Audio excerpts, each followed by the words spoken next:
வணக்கம் நண்பர்களே. இந்த உலகத்தில் ஜெயிக்கிறதுக்கு உங்களுக்கு என்ன தேவைன்னு நினைக்கிறீங்க? அழகு தேவையா? பணம் தேவையா? இல்லை பெரிய படிப்பு தேவையா? நிச்சயமாக இல்லை. வரலாற்றை எடுத்து பாருங்கள். உலகத்தை ஆண்ட தலைவர்கள் யாரும் பெரிய அழகனாக இருந்ததில்லை.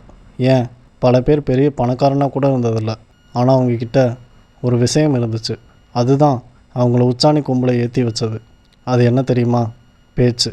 ஒரு சாதாரண மனுஷனை தலைவனாக மாற்றுறதும் பேச்சு தான். ஒரு தலைவனை ஜீரோவாக மாற்றுறதும் பேச்சு தான். நீங்கள் எவ்வளோ பெரிய அறிவாளியாக வேணால் இருக்கலாம். ஆனால் அந்த அறிவை 4 பேருக்கு புரிகிற மாதிரி பேச தெரியலன்னா உங்கள் அறிவு குப்பையில் கிடக்கிற வைரத்துக்கு சமம். யாருக்கும் பயன்படாது. 2300 வருஷத்துக்கு முன்னாடியே சந்திரகுப்த மௌரியன் அப்படிங்கிற ஒரு சாதாரண பையனை பிடிச்சி அவனுக்கு ராஜதந்திரங்களை சொல்லி கொடுத்து அவனை இந்தியாவுக்கே சக்கரவர்த்தியாக மாற்றினார் சாணக்கியர். அவர் அவனுக்கு சொல்லி கொடுத்தது வெறும் வாள் சண்டை மட்டுமல்ல, வார்த்தை சண்டை. சாணக்கியர் அர்த்த சாஸ்திரத்தில் சொல்கிறாரு, உலகத்தை ஆள நினைப்பவன் முதலில் தன் நாவை ஆள வேண்டும். நாக்கு ஒரு சிறிய தசைதான், ஆனால் அது உருவாக்கும் தாக்கம் ஒரு பெரிய போரை விட வலிமையானது. இன்றைக்கி நம்ம பார்க்க போகிறது அந்த சாணக்கியர் சொன்ன பேசும் கலைக்கான 7 ரகசிய விதிகள். இதை நீங்கள் கற்றுக்கிட்டிங்கன்னா உங்கள் ஆஃபீஸில் உங்கள் பாஸ் உங்களை மதிப்பார். உங்கள் வீட்டில் உங்கள் வார்த்தைக்கு மரியாதை கிடைக்கும். ஒரு மேடையில் ஏறினா கைத்தட்டுதல் காது கிளியும். முக்கியமாக நீங்கள் யாரை வேணால் உங்கள் பக்கம் இருக்கலாம். தயாராக இருங்க. இது வெறும் வீடியோ இல்லை, இது உங்களுக்கான பேச்சு பயிற்சி. வாங்க சாணக்கியரின் ராஜசபைக்குள் நுழைவோம். விதி 1, கேட்பதே பாதி பேச்சு. The art of the listening. முதல் விதி இதுதான். எல்லாத்துக்கும் அடிப்படை சிறந்த பேச்சாளன் என்பவன் முதலில் சிறந்த கேட்பவன். நம்மளில் பல பேர் என்ன பண்ணுறோம்னா, ஒருத்தர் பேசிகிட்டு இருக்கும்போதே இவர் எப்போ முடிப்பார், நம்ம எப்போ கதையை சொல்லலாம் அப்படின்னு யோசிச்சுட்டே இருப்போம். இது மிகப்பெரிய தப்பு. சாணக்கியர் சொல்கிறாரு, எதிராளி என்ன சொல்கிறான் என்பதை கூர்ந்து கவனி. அவன் வார்த்தையில் இல்லை, அவன் மனதில் ஓட்டத்தில்தான் உண்மை இருக்கும். நீங்கள் ஒருத்தர்கிட்ட பேசும்போது அவங்க கண்ணை பார்த்து முழு கவனத்தோடு கேளுங்க. நடுவில் குறுக்கிடாதீங்க. நீங்கள் அப்படி கேட்கும்போது அவங்க மனசில் ஒரு எண்ணம் வரும், பரவாயில்லையே நம்ம பேச்சை இவ்வளோ மதித்து கேட்குறானேன்னு. அந்த நிமிஷமே அவங்க உங்களை நம்ப ஆரம்பிச்சிருவாங்க.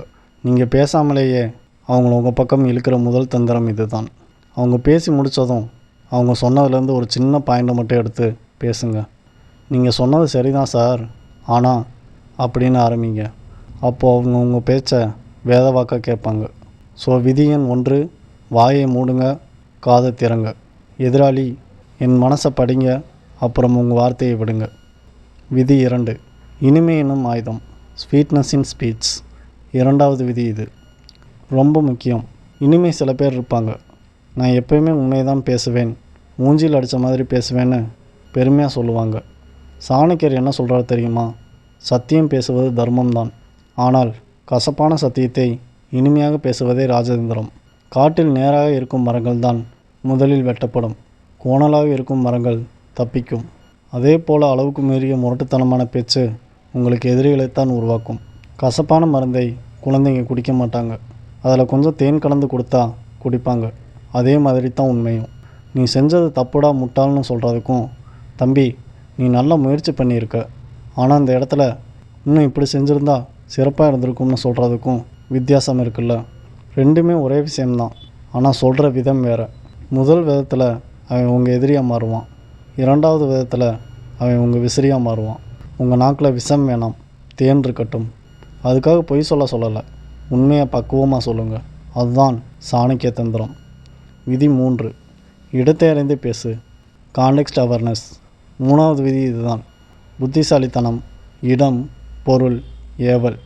சாணக்கியர் சொல்கிறாரு, அறிவாளிகள் சபையில் அறிவாக பேசு, முட்டாள்கள் சபையில் அமைதியாக இரு. எல்லா இடத்துலையும் ஒரே மாதிரி பேசக்கூடாது. ஒரு கல்யாண வீட்டுக்கு போகிறீங்க, அங்கே போய் சோக கதையை பேசக்கூடாது. ஒரு துக்க வீட்டுக்கு போகிறீங்க, அங்கே போய் ஜோக் அடிக்கக்கூடாது. ஒரு பாஸ்கிட்ட பேசும்போது இருக்கிற பணிவு ஒரு நண்பன்கிட்ட பேசும்போது இருக்கக்கூடாது.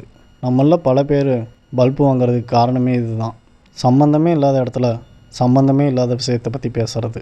நீங்கள் பேச ஆரம்பிக்கிறதுக்கு முன்னாடி ஒரு செகண்ட் யோசிங்க. இது பேச வேண்டிய இடமா? இது பேச வேண்டிய நேரமா? இவங்க நம்ம பேச்சை கேட்குற மனநிலையில் இருக்காங்களா? இந்த 3 விஷயத்துக்கும் ஆம்னு பதில் வந்தால் மட்டும் வாயை தருங்க, இல்லைன்னா அமைதியாக இருக்கிறது தான் கெத்து. தகுதியற்ற இடத்துல நீங்கள் பேசுகிற தகுதியான பேச்சு கூட குப்பைக்குத்தான் போகும். வைரத்தை வைர வியாபாரிக்கிட்ட காட்டுங்க, இரும்பு கடைக்காரங்கிட்ட காட்டாதீங்க. விதி 4, சுருக்கமாக பேசு. Brevity is power. 4வது விதி இதுதான். பவர்ஃபுல், குறைவாக பேசு. அதிகமாக பேசுகிறவன் எப்போவுமே உளறிடுவான். இது சாணக்கியரோட கோல்டன் ரூல். வார்த்தைகளை அளந்து பேசுங்க. தங்கத்தை எப்படி கிராம் கணக்கில் அளந்து கொடுப்போமோ அதே மாதிரி வார்த்தைகளை அளந்து வீசுங்க. நீங்கள் மணிக்கணக்காக பேசுகிறத விட நச்சுன்னு 4 வார்த்தை பேசினா அது மனசில் பதியும். சாணக்கியர் சொல்கிறாரு, முட்டாள்தான் அதிகம் பேசுவார்கள், அறிவாளிகள் மௌனத்தை ஆயுதமாக பயன்படுத்துவார்கள். தேவைக்கு அதிகமாக ஒரு வார்த்தை கூட பேசாதீங்க. நீங்கள் பேசும்போது ஒவ்வொரு வார்த்தையும் ஒரு குண்டு மாதிரி இருக்கணும். அதுக்கு வெயிட் இருக்கணும்.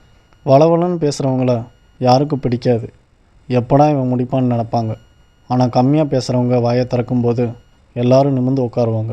இவர் என்ன சொல்ல போகிறாருன்னு ஆர்வமாக கேட்பாங்க. உங்கள் பேச்சுக்கு மதிப்பு வேணும்னா உங்கள் வார்த்தைகளை சிக்கனமாக செலவு பண்ணுங்கள். விதி 5, ரகசியம் காத்தல். Guard your secrets. 5வது விதி இதுதான். உங்கள் பாதுகாப்பு கவசம். ரகசியம் பேசும் கலையில் இது ரொம்ப முக்கியம். பேசுகிறது மட்டும் கலை இல்லை, எதை பேசக்கூடாதுன்னு தெரிஞ்சு வச்சுருக்கிறதும் கலை தான். நம்மளில் பல பேர் ஆர்வக்கோளாறில் எல்லாத்தையும் எல்லாருக்கிட்டேயும் சொல்லிவிடுவோம். என் சம்பளம் எவ்வளோ தெரியுமா, எனக்கு வீட்டில் எவ்வளோ பிரச்சனை தெரியுமா, என் அடுத்த பிளான் என்ன தெரியுமா அப்படின்னு. சாணக்கியர் எச்சரிக்கிறார், உன் ரகசியம் உன் தொண்டைக்குழி வரைக்கும் தான் இருக்கணும். அது பற்களை தாண்டி வெளியே வந்துட்டா அது உனக்கு யமன். உங்கள் பலவீனத்தை யாருக்கிட்டையும் சொல்லாதீங்க. உங்கள் வருங்கால திட்டத்தையும் யாருக்கிட்டையும் சொல்லாதீங்க. ஏன்னா இன்றைக்கி நண்பனாக இருக்கிறவன் நாளைக்கு எதிரியாக மாறலாம். அன்றைக்கி நீங்கள் சொன்ன ரகசியம் உங்களுக்கு எதிரான ஆயுதமாக மாறும். ஒரு சிறந்த பேச்சாளன் தன்னை ஒரு திறந்த புத்தகமாக காட்டிக்க மாட்டான். அவங்ககிட்ட ஒரு மர்மம் இருக்கும், ஒரு புதிரான தன்மை இருக்கும். எதை சொல்லணுமோ அதை மட்டும் சொல்லுங்கள். எதை மறைக்கணுமோ அதை சாமர்த்தியமாக மறைங்க. அதுதான் ராஜதந்திரம். விதி 6, உடல் மொழி எனும் மேஜிக். Body language. 6வது விதி, உடல் மொழி. பாடி லாங்குவேஜ் பேச்சுங்கிறது வெறும் வாய் வார்த்தை மட்டுமல்ல, உங்கள் உடம்பும் பேசுது. நீங்கள் பேசும்போது குனிஞ்சிட்டு பேசுகிறீங்களா, நகத்தை கடிச்சிக்கிட்டு பேசுகிறீங்களா, வேற எங்கேயோ பார்த்துட்டு பேசுகிறீங்களா அப்படின்னா நீங்கள் என்ன தான் அறிவாளியாக பேசினாலும் யாரும் உங்களை நம்ப மாட்டாங்க. இவனுக்கு பயம், இவன் பொய் சொல்கிறான்னு நினப்பாங்க. சாணக்கியர் சொல்கிறாரு, சிங்கத்தின் பார்வை எப்படி தீர்க்கமாக இருக்குமோ அப்படி இருக்கணும் உன் பார்வை. எதிராளி கண்ணை நேராக பார்த்து பேசுங்க.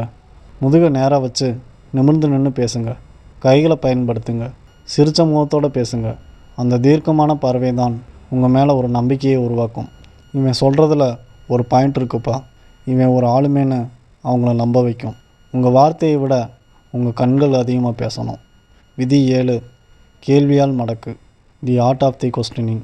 கடைசி மற்றும் 7வது விதி இதுதான். விவாதத்தில் ஜெயிக்கிற டெக்னிக், கேள்வி கேள். யாராவது உங்களை மடக்கி கேள்வி கேட்டால் பதில் சொல்ல தடுமாறாதீங்க. பதிலுக்கு ஒரு புத்திசாலித்தனமான கேள்வியை நீங்கள் கேளுங்க. சாணக்கியர் சொல்கிறார், சரியான கேள்வி பாதி விடைக்கு சமம். உதாரணத்துக்கு, நீங்கள் ஏன் இன்னும் இந்த வேலையை முடிக்கலன்னு ஒருத்தர் கோவமாக கேட்குறாரு. நீங்கள் உடனே மன்னிச்சிருங்க சார்னு சொல்லாதீங்க.